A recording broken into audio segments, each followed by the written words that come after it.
Gary Johnson wasted no time during our interview, first condemning this week's deadly officer-involved shootings. I think we're coming to an understanding with regard to Black Lives Matter, that if you are of color, there's a lot more incidents of violence. He says racial disparity has been an issue for years, but we've kind of had our heads in the sand over this. Johnson says it's time we be aware of what's going on in the world around us. He says communication will be key moving forward. Because people are whipping out their smartphones and recording this stuff, we're becoming a lot better as a society. From Black Lives Matter to Blue, those tragic Dallas shootings that killed 5 officers on Thursday. There's no excuse for violence in any situation whatsoever. To do harm to others is horrible. Johnson says everyone, regardless of color, needs to respect the badge. You think about the fact that police really do put their lives on their line for us every day.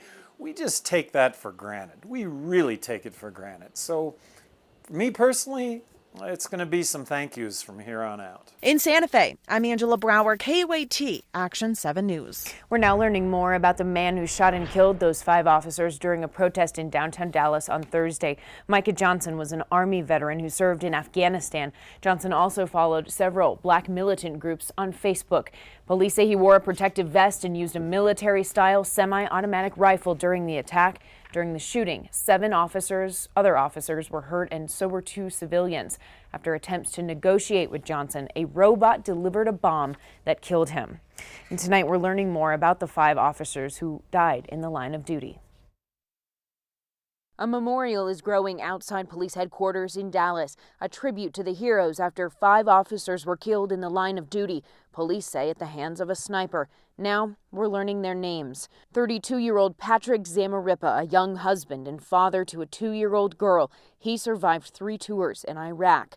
40-year-old Michael Kroll, his mother saying he was living a dream of being a police officer. He knew the danger of the job, but he never shied away from his duty. 55-year-old Michael Smith, a 26-year veteran of the force. Lauren Ahrens, he served for 14 years. And Brett Thompson, the first Dallas transit cop to die in the line of duty. He was a newlywed, married just 2 weeks ago. His wife is also a DART officer and now a widow. Many of the survivors in blue are also being hailed as heroes. Videos from that horrific night show countless officers running toward the gunfire to keep protesters out of harm's way. Civilians also displayed heroics, like Shatima Taylor, the mother shot while shielding her son. Both survived the gunfire. Taylor's sister described the hail of bullets police braved to get to her. She said it was about 5 minutes before cops even got to her and pulled her from the area where she was because the shots were coming so fast. Many of the victims were rushed to Baylor University Medical Center. You see the police officers in the ER, they're supporting each other, hugging each other, the tears, some family members. You realize what a tragedy this is. I tried to really maintain my emotions, but in my car is when I really, it hit me. My husband's a police officer in Dallas. Well, there's a candlelight vigil tonight in Albuquerque to honor the 5 fallen officers. It starts at 7 p.m. at the Strong Thorn Chapel of Daniel's Funeral Home. That's on Cole near I-25. Organizers say they will move it outdoors if it gets too crowded. If you can't attend, we will stream the vigil live on the KOAT app and KOAT.com.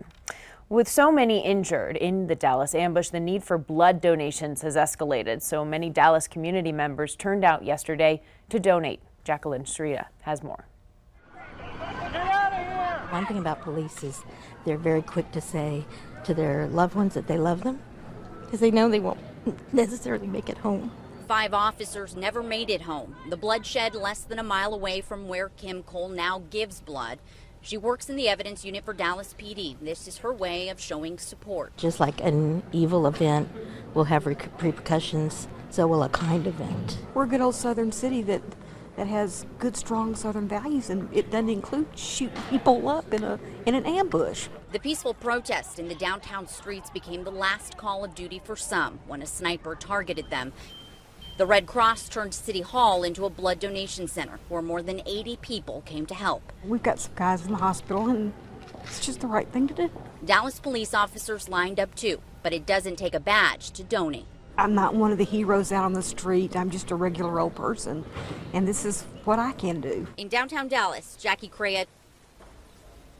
Here locally, the Bernalillo County Sheriff's Office is responding to the shootings. We talked to their chaplain about how he's there to help deputies. A lot of them are worried that could this happen to me? Could this be my last day I go to work? So trying to just affirm to them the importance of what they do and how much we need them and the support that's behind them. And together we're going to make it through this. The chaplain is also reminding deputies that counseling is an option if they need it.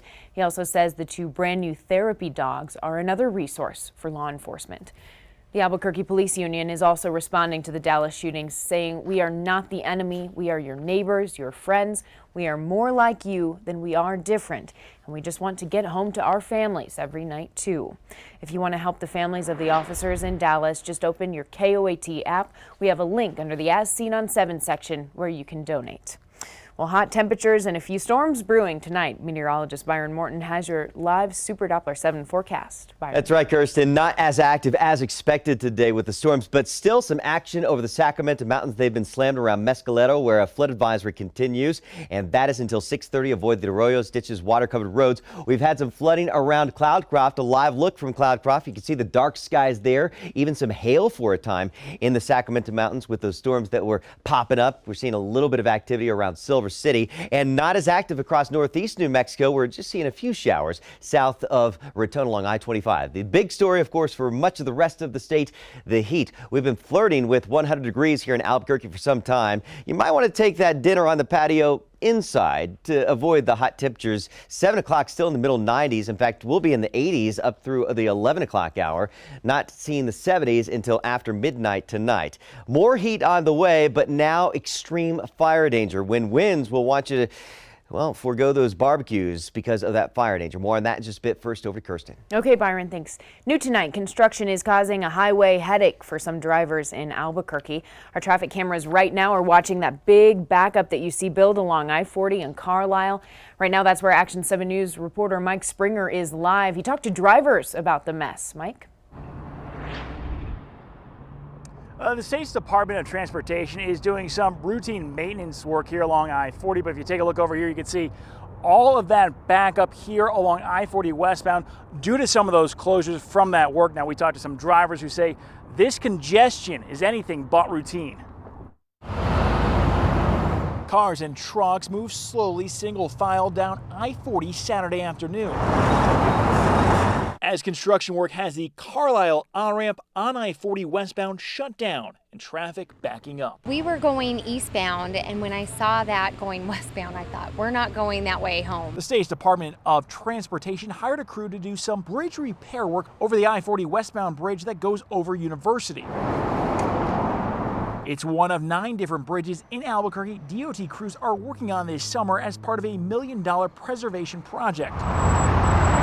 Construction in Albuquerque is nothing new. With construction here in Albuquerque, it's hit or miss. Sometimes it's easy to get through, other times it's not. Looking at the traffic buildup here, it looks pretty bad, so. But drivers we talked to say seeing the backup caused by this has them thinking twice about heading to the other side of town. I understand the need for construction, but I think you just have to plan ahead, and knowing that it's going to be like this will just determine when we leave our house and also what streets we need to take so that we can avoid this area. And that has some drivers possibly pumping the brakes on their I-40 trips for now. Construction is expected to continue here through the weekend, and work should wrap up sometime Monday. For now, reporting live in Northeast Albuquerque, Mike Springer, KOAT Action 7 News. Okay, thanks, Mike. 30 U.S. Air Force Academy cadets got to experience a new kind of team building. The Colorado cadets had to make their way out of an Albuquerque escape room today. They visited Kirtland Air Force Base as part of a program called Operation Air Force. The cadets say they do their best work together. I think we did a good job of trying to work together. I think people were calling out what they needed. Everybody was on board with that.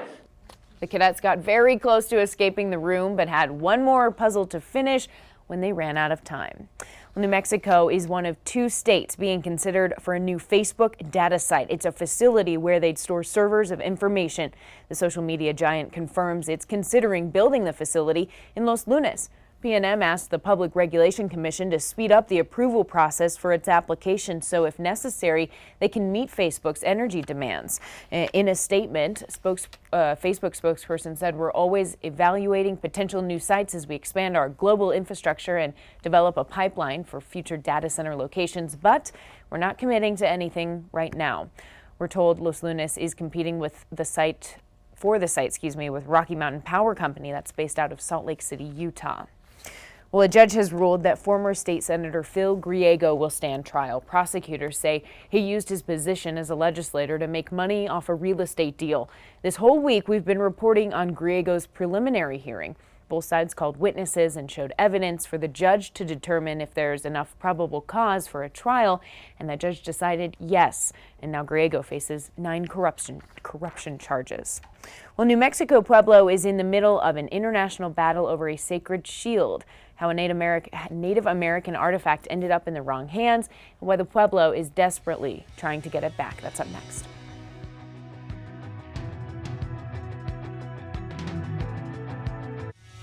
You're watching KOAT Action 7 News live at 5. A New Mexico Pueblo is in the middle of an international battle to get back a sacred artifact. The Yakima people say it was stolen, only to later show up for auction in Paris. Anchor Royal Day explains why, even though the Pueblo has the support of the federal government, it may never get the shield back. It's an issue sparking protests in a different country. It is frustrating.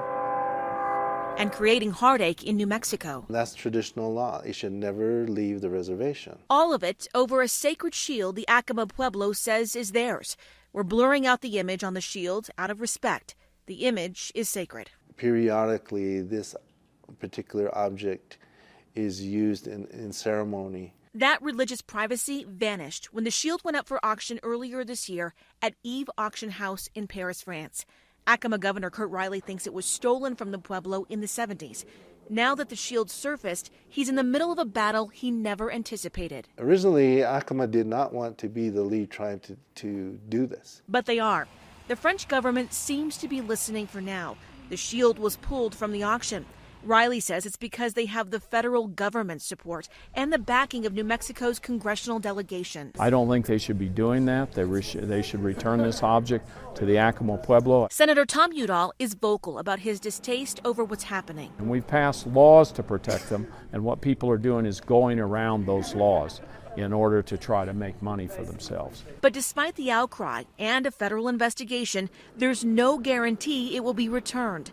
The Pueblo has no documentation of the artifact or its alleged theft. They're relying on the memory of elders. When we pass that image through, they could readily recognize, yes, this is ours. Governor Riley says that shield belongs here on the Yakima Pueblo, and they want it back. It would be a very joyous occasion for the Pueblo as a whole. Right now, he doesn't know if that will ever happen, but he has hope. It holds a special place, and it's very hard to convey how important that is to the community, to someone that's not within the community. Their battle will continue, especially since this case could have bigger implications for the future sale of any sacred Native American artifact. On the Yakima Pueblo, I'm Royal Day, KOAT, Action 7 News. Well, this is the Pueblo's second attempt to get the shield back. It tried last year when it went up for auction, but failed. However, that time, nobody bought the item. Well, 2 local police officers are being honored at the 2016 annual Heroes Luncheon. The event hosted